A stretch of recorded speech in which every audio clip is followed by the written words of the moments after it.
Hello, welcome to Garden Chatter, where we connect gardeners, bloggers, and experts so that we can all grow and learn. Tonight we have a great show. We have two fabulous guests on, and we'll meet them in a moment. We'll be talking about garden tourism in Washington, D.C.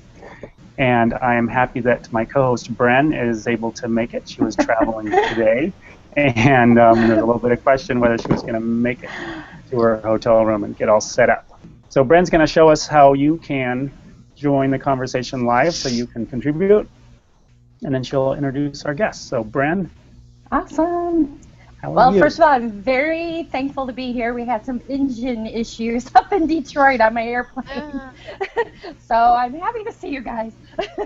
And anyhow, so first of all, I want to explain to our viewers, if you're watching this, on the Google Hangout link, you can click right up in the right corner there. You'll see a grid, and click on the grid. You'll see a Q&A. Just click it again, and you'll have a nice little box that shows up on the right-hand side. And we'd love it if you said hi to our guests, or possibly ask some questions later on in this presentation. You can also follow us on #GardenChatter. So I will be watching that tonight on Twitter and Facebook. So just submitting your questions there. And I'm really excited to have two awesome gardeners with me. I'm excited to hear about Washington, D.C., because I've always wanted to come down and see your gardens down there, girls. So we have Kathy Jenks from WashingtonGardener.com and Susan Harris of DCGarden.com. How about, can you guys take turns, maybe tell us what a hardiness zone is Washington, D.C. for us northern gardeners?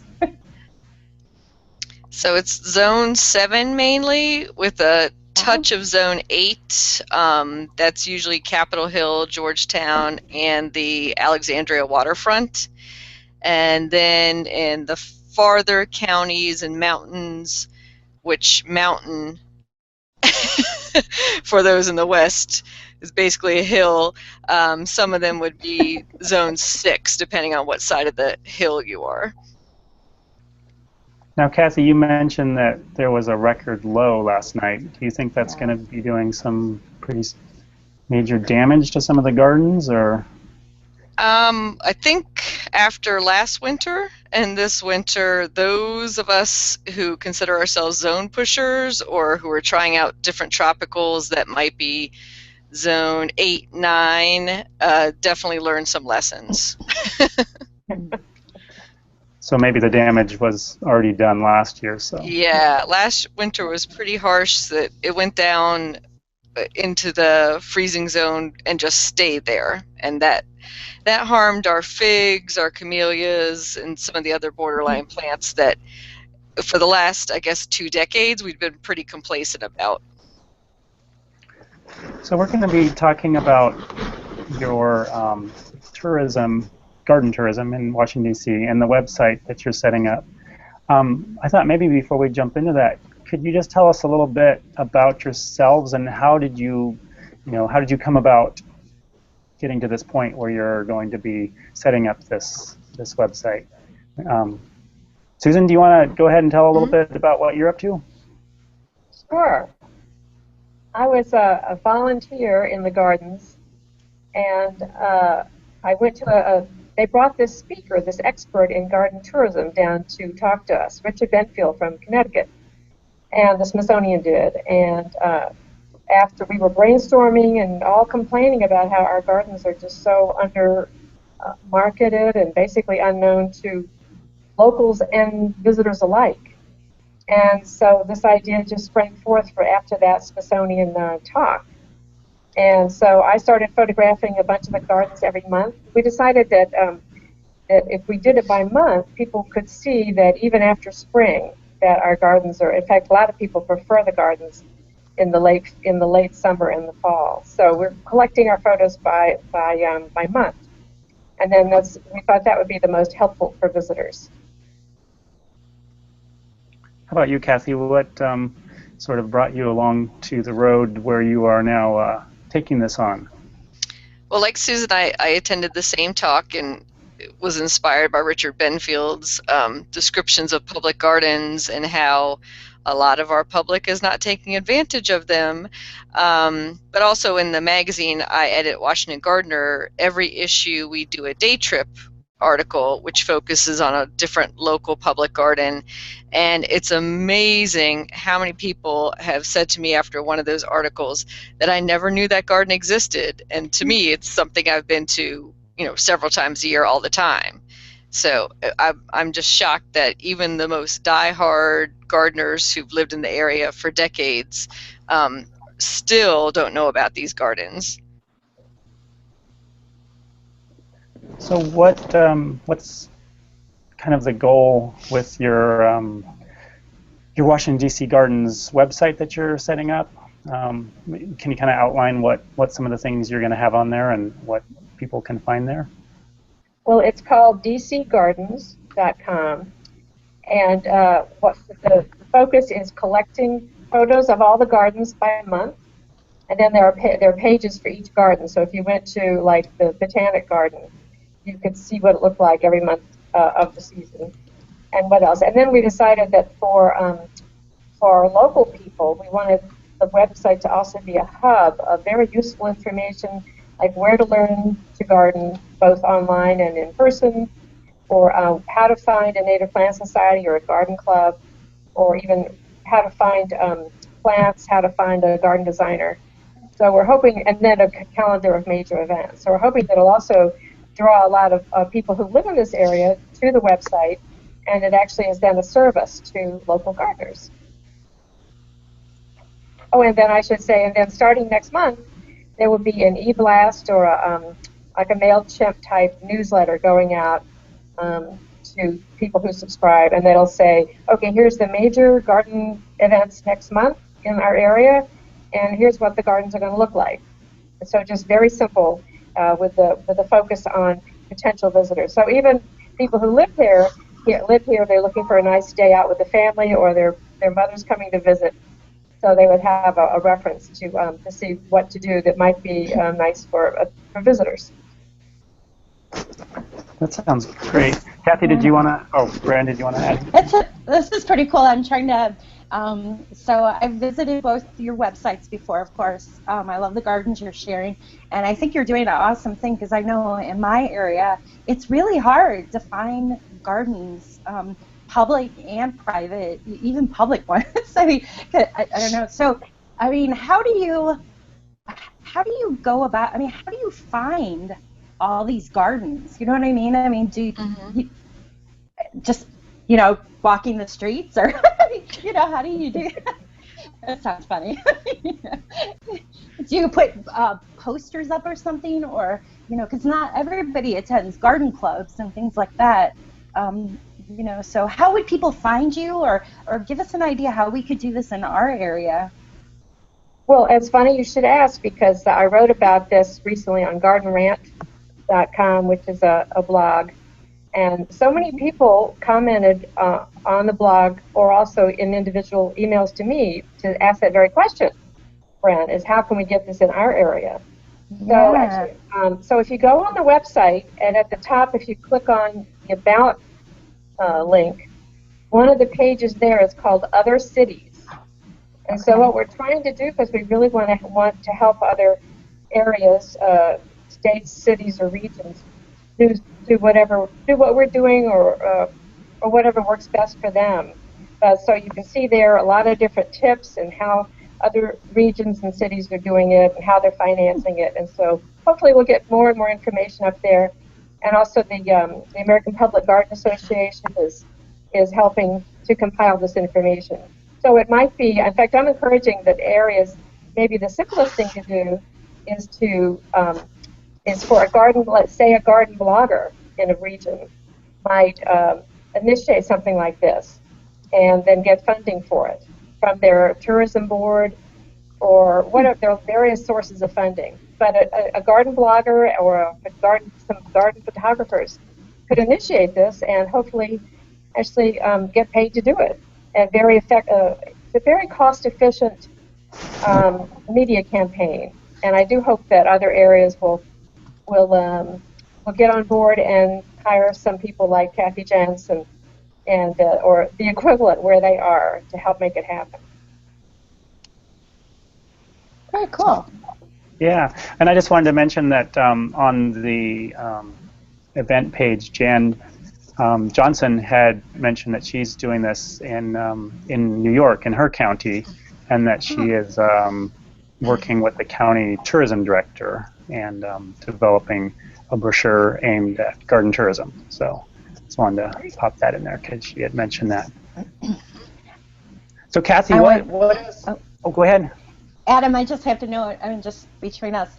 So because I'm traveling, I can't see if there's questions on the Google Hangout. So can you kind of watch that? Yep. Okay. Got it. Thank you. I was just wondering, Kathy, what's your role going to be in this? Because you're going to have an active role. So what are some of the things you're going to be doing to keep this moving? Yeah, so I'll be doing the monthly e-blast that Susan mentioned. So gathering local events and information on the local gardens and blasting that out to people.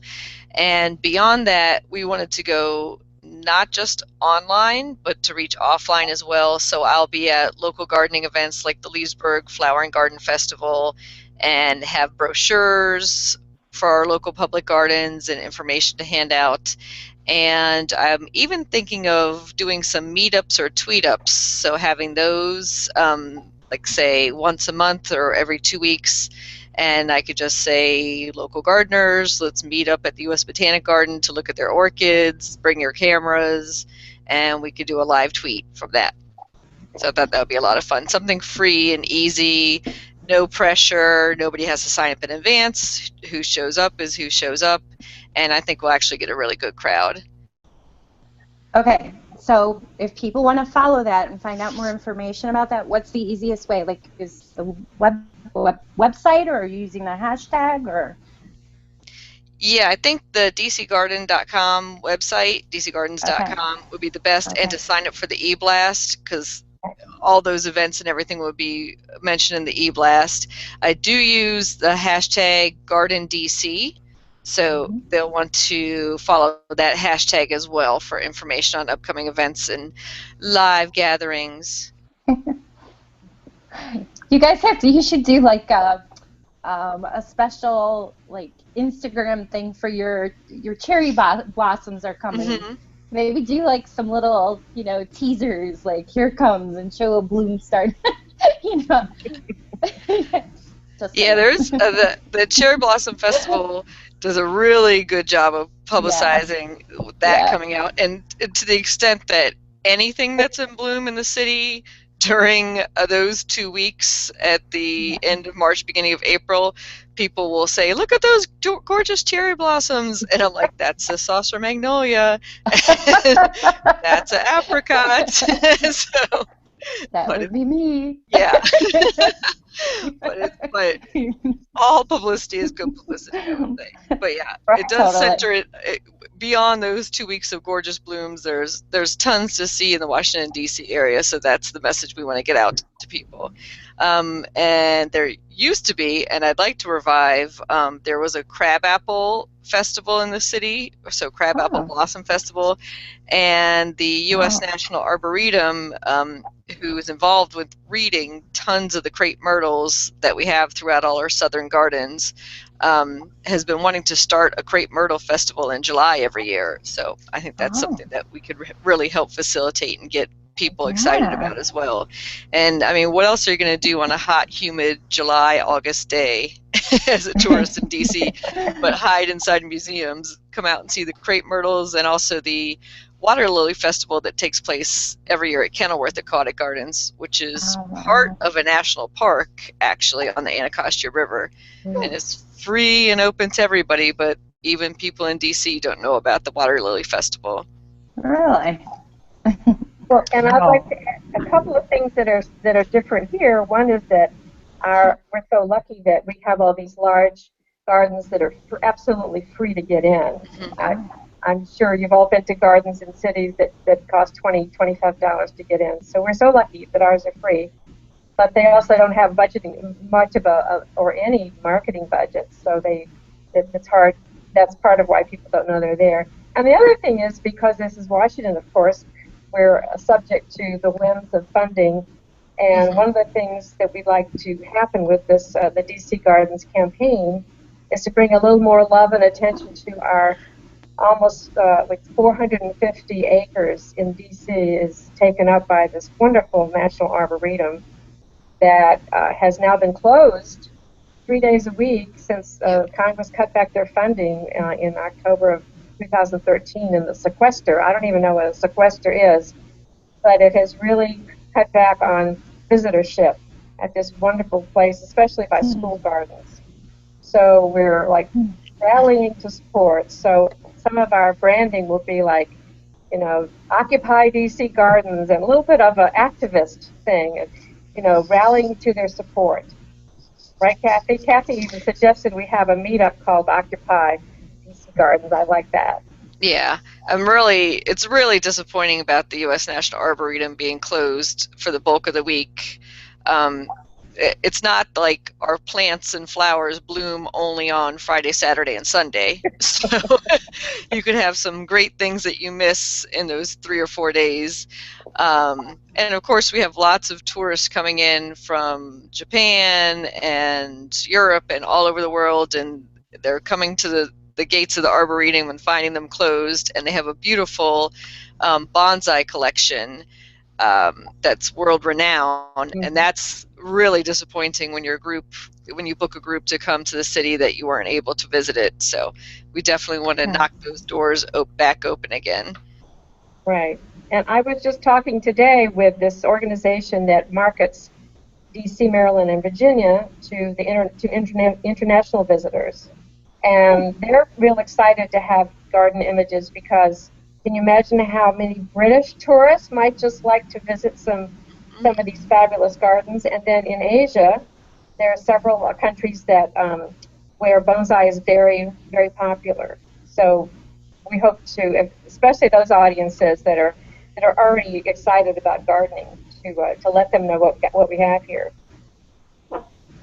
And I wanted to build on something else that Susan said about how many of our public gardens here are free and totally free to come to, that we're so spoiled with our local museums and public gardens that the few that do charge, we're like shocked that they're actually charging us. But we do need to start a culture where people expect to, if they're free, maybe join the Friends organization or give in some other way to these gardens, that they need support in other ways if they're able to come free several times a year to a garden. Well, you live in a great zone most of the year. There's always something to see all seasons, isn't there? It's some great landscapes. Yeah, and even what I consider now, mid-February, the doldrums of gardening, you still got snowdrops and a few things out there, but this is big time for orchids. So got several local orchid organizations are having their plant auctions and shows, and this is also when the Smithsonian and the U.S. Botanic Garden get together and have a 6-week-long orchid exhibition. They alternate locations between the Smithsonian and the U.S. Botanic Garden, which is under Congress. So that's always good to see. I think I went there 2 weeks ago and took about 150 photos in one room. Wow. That's My cool. one trip to Washington, D.C. a couple of years ago, we went at the end of March, and unfortunately we missed all the cherry blossoms. There was daffodils and maybe some snowdrops, so I'm going to have to go back. I was wondering, how many gardens do you have probably that will be on your site? I mean, what number of different gardens are we talking about here? I think we have 12 what I think of as destination gardens, so major gardens. And then, so those are the ones that are getting the monthly treatment of being fully photographed. And then there's another click on the navigation that says more places to visit. So there are the minor gardens. So this would be like for frequent visitors or people who live here. They already know about these 11 or 12 major gardens, but they can explore more smaller gardens and parks, and also I'm including there landscape-type memorials. So everybody knows about the Vietnam Memorial Wall. That's a very famous landscape. Even more of a landscape is the memorial to Franklin Roosevelt, which was designed by a world-famous landscape architect, and it's right on the tidal basin. It's the favorite of many. It's the favorite monument or memorial of many Washingtonians, especially if they like gardens. So we're including those, and so we're trying to expand them to all kinds of outdoor, plant-related, green kind of places, but with the special focus on about 11 gardens. And they're in D.C. and Maryland and Virginia. We're going as far into Virginia to get to include Mount Vernon. Oh, wow. But we're not including, Baltimore has a lot of really great gardens just north of the city, and a lot of people have asked if we're going to include it, because Baltimore is only, an hour up the road. But I hope that Baltimore will have their own, actually. So then we can just link to it, and then all the people who live in the D.C. area, if we want a day trip, we could see, well, what's happening in Baltimore, what do they have, or maybe another one 2 hours south of here, down to Richmond. I'm hoping that there'll be one there. So, and there's already a large website called that compiles 31 different gardens in the Philadelphia area. So that's a day trip for us also. So we're I'd love to see the Mid-Atlantic being covered with all these compilations of these great gardens that you could see all within a day trip. Very cool. So you mentioned orchids, and we have our Twitter friend, Houseplant Guru. She wants to know, where could she see these photographs? Right now, I put up the album on my Facebook page, Washington Gardener Magazine. So just go to Facebook and Washington Gardener Magazine. Pretty easy to find, or you can even search under my last name, Jentz, and you should be able to find them pretty easy. And you can see at the same page the albums from previous years' orchid shows, and you could compare those. Very cool. Okay, so I feel really bad. I haven't been down to the D.C. area since I was a kid. We toured, all the beautiful buildings, and I remember the trees. So what are some other, are there shrubs? Is there any special landscape plants other than the trees that we might find down in the D.C. area? I know there's a whole bunch, but is there something else that really stand out? Your favorite. How about let's name a favorite? Susan, do you want to answer? I'll answer. One of my favorite flower, bar none, is peony, and that's herbaceous peonies. And they're at Dumbarton Oaks, which is in the Georgetown neighborhood.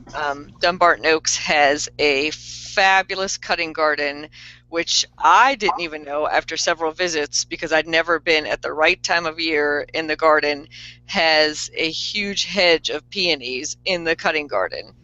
And I was just astounded when I went there at the end of May and saw them all abloom at once. So that was a nice surprise for me. Yeah. There's a lot of southern gardeners I know off Twitter who would love to see those, because, we share a picture of peonies and they're so jealous because they can't grow them, so that's good to know. How about you, Susan? Is there something that you appreciate in the Washington, D.C. gardens? Well, I certainly appreciate that we can grow just about anything here. So I'm kind of a generalist, I would say, and I like, I rarely take close-ups. I really like to see plants within their garden setting, and in fact, the kinds of photos that we're gathering are more not close-ups, but they give you a sense of place, and you'll see the garden as opposed to individual plants. And this is the kind of photo that Dr. Benfield in Connecticut has found that it really does entice people to visit a garden. It's the photos that maybe have other visitors in them, and the photos that give you a sense of place. So I take a lot of more longer shots, photos when I go. But in terms of what might be my favorite plants, I mean, I've gone through so many fads. You know, I've gone through my daylily phase, and I've gone through my tulip phase and my Rita phase, and now it's more I'm exploring whatever the pollinators like. You know, I'm Nice. fickle. I've been around many years. I've gardened for 40 years, and so it's one thing. Well, at the Arboretum, they have a whole collection of dwarf conifers. Well, I just fell in love with conifers. Oh, yeah. So I can, So I'm kind of promiscuous that way. Any new plant group, I can be very excited about. Yeah, we're really lucky in the DC area because we're the northernmost area that you can have crepe myrtles and camellias. We're kind of called the camellia belt and the crepe myrtle belt, and we can also do spring blooming bulbs that our southern friends can't do, and we can do lilacs. So we're the southern, I guess we're called the northern southern belt for lilacs. If you go half hour south of here, you're not going to have much success with lilacs and some of the other cold loving shrubs and trees. But the fact that we don't have to pre-chill our tulips can actually stick them in the ground over the wintertime makes me almost grateful for winter. Maybe not quite grateful for this winter, but almost grateful enough that we have at least those few chilly weeks for those plants that are happy with it.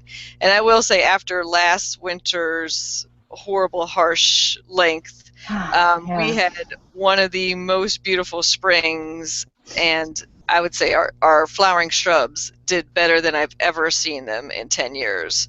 So that cold must have done some good for some things. Nice.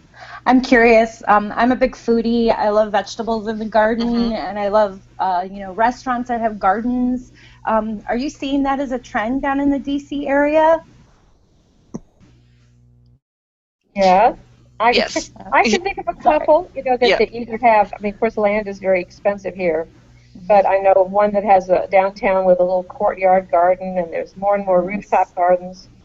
It is a struggle with downtown locations, but there more and more of the gardens of the restaurants are contracting with local farms. So even though they're not growing up, out their own door, it's very, very local. Sure. So certainly the local, finding their ingredients locally and supporting local farmers is huge. Wouldn't you say, Kathy? Yeah, I would say that there's a couple restaurants like Founding Farmers and Equinox that are totally trying to be locally sourced restaurants, and not just for the vegetables, but across the board.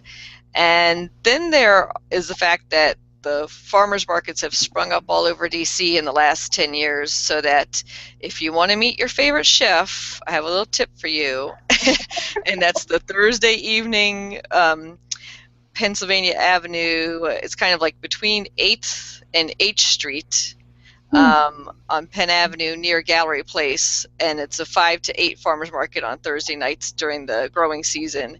And whenever I walk through there, and it's usually before going to the theater or something, I'll see the chefs in their full toques and everything running out to get fresh ingredients and running back to their restaurants a few blocks away. And you have Haleo, and Mike Isabella's restaurant is only 2 blocks away. So you can see not just them, but the chefs, sous chefs, and out there as well. But no other farmers market have I ever been to and seen so many chef's jackets running around and vying for ingredients and trying to grab it first. So very cool. You gotta part. Get a picture of that. Yes. Although sometimes I'm like, sometimes they're a little brusque. Let's just say that. But they're not looking for photo ops. Yeah. That market is also close to the White House. And so, the White House garden has gotten a lot of attention in the last 6 years, and I've been there a few times myself. So there will be, they have it open for the public one weekend every spring and one weekend every October. Did we lose Brenda? It looks like we did, but she'll probably pop back on. Okay, we'll see when she pops back on. Yeah. Sorry, Susan. Yeah, so if you would like, it's a wonderful opportunity to see the White House grounds and the garden, the vegetable garden. They make it very interesting, even for non-gardening visitors, I think. So, Yep. but they don't announce it until the last minute. So if you want to get get notified immediately of when the White House grounds are going to be open, the gardens, then people can sign up for our e-blast, and we will be sending word of that out. But it's wonderful to see what Mrs. Obama has done, and it's just it's a wonderful place to stroll in the spring and the fall. So we hope more people are aware of that. When I post pictures of visiting there, people think that I have some special connection, and really it's open to everyone. There's no cost, and you can even show up and when they open and only have to wait a few minutes. Yeah, I'm always surprised. There's huge crowds when they open up the White House garden for visitors, but it goes pretty quickly. Don't be intimidated by the long lines. Yeah. That sounds Well, good. you'll be so busy looking around at the flowers anyway, so. No, yeah. And I was going to say another hidden tour that comes up once a year is the U.S. Botanic Garden. Has their greenhouses near Andrews Air Force Base, and they only open those up once a year for visitors to come. I think it's usually like 3 Sundays in a row in early spring. So we'll be announcing those dates, and people need to sign up fast because those slots fill quickly because they can only allow, obviously, so many people in a greenhouse at a time. That sounds great. Yeah. I just want to jump backwards just for a moment because Erin Meyer asked a little question here. She clicked through and she said to Susan, what's your favorite new conifer? So maybe we could just go there, and then let's jump forward after that and talk about funding. Well, I think my favorite conifer might be the cryptomeria, which is a Japanese cedar. It is it's so soft to the touch. So, and it's just well, that's my favorite. That's my favorite right now. As I say, I'm a little I'm flighty when it comes to plants. It'll be something else. And then about funding. So you're wondering about the funding of our campaign is we're launching an Indiegogo campaign to support it next Monday, March 2nd. So we're looking for money just to fund our this year, which is we're calling our demonstration year. And hopefully then during the course of this year the results of the campaign will attract some more long-term sponsors. So in our case, we're not asking the gardens to pay to be included because, well, it just wouldn't be all-inclusive. They're government, mostly here, they're mostly government agencies. There's no way that we would get total buy-in. So we're not using pay-to-play. We're independently funding it. And it could be a foundation. It could be the city government decides to promote it. It could be the tourism board decides to promote it to give us the funds to keep going. So we'll see. It's really an experiment.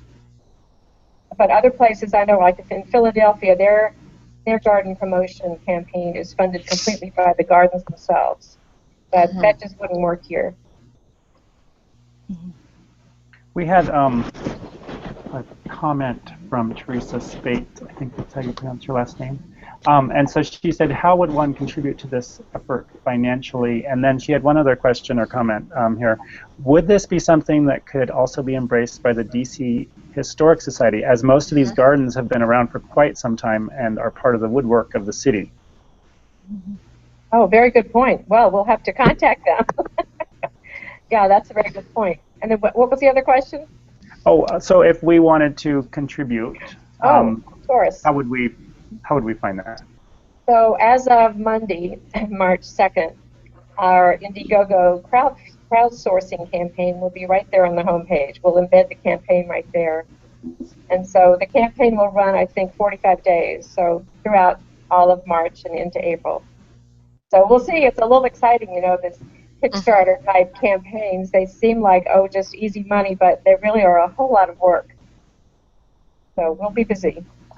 We'll try to spread the word. What is your target goal for money, and then kind of how will it be funding this the site?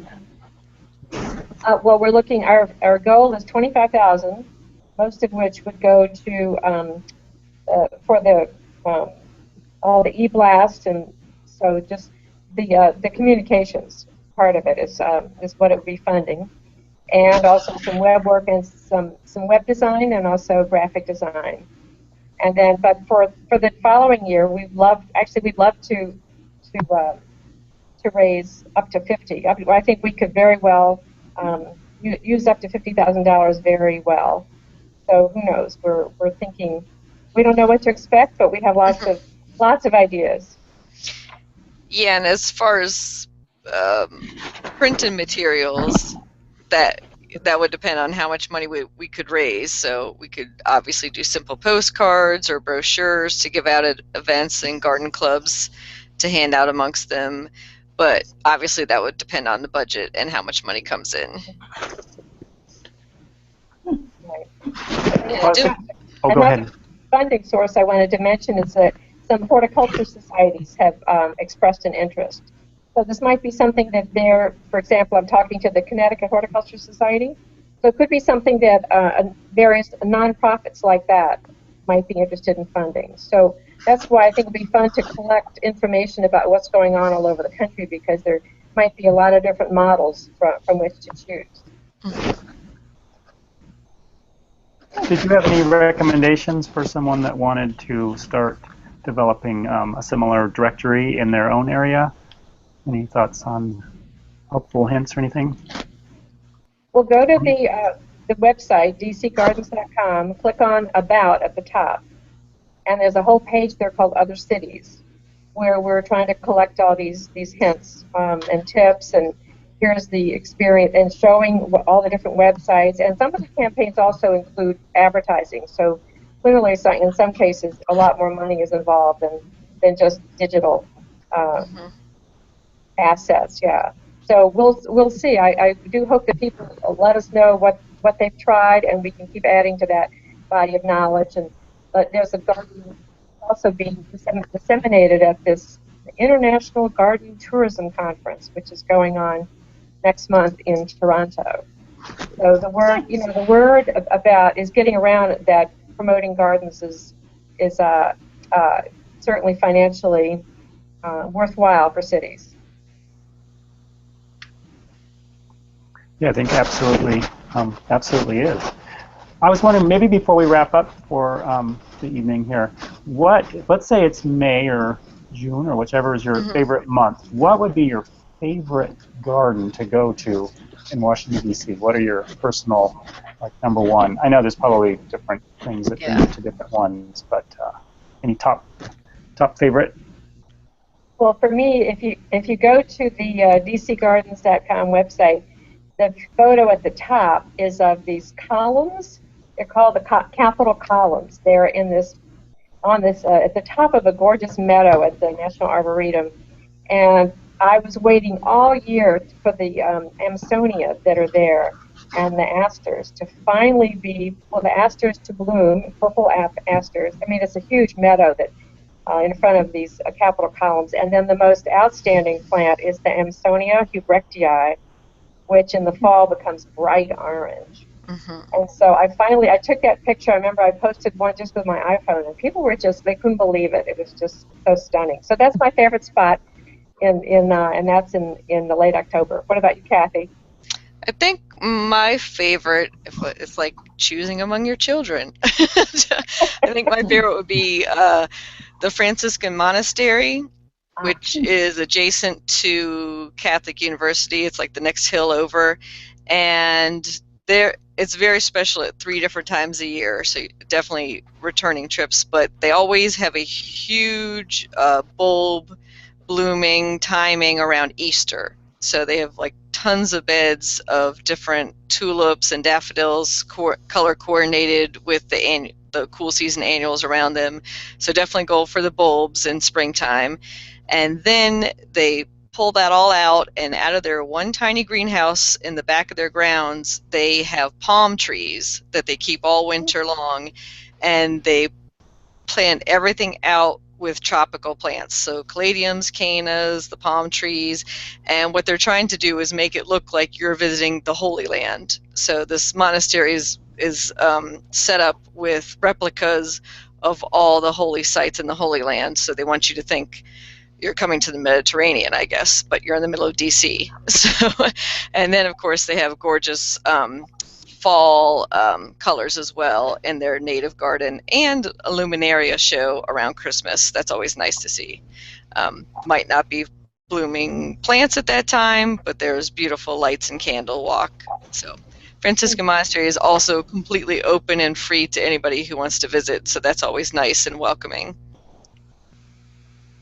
Well, that sounds fabulous. Now I know where I need to get to next time I go visit. Beyond them. Let's see, Bren, where can folks find us and our guests, and maybe we can wrap it up. Well, first of all, I hope everybody visits their website with this project. It is beautiful. I love the wisterias that are on the front page right now, and that is at dcgardens.com. And if you're following us on Google right now, you can click on any one of our faces on the side event, which please do, click us. So we can connect and share more about gardening with you. And you can always follow the hashtag at Garden Chatter to find out what we have coming up. Thank you, girls. This was fun. And Adam, thanks so much. Yeah, thank you for hosting. All right. Well, we'll wrap with that. Thank you.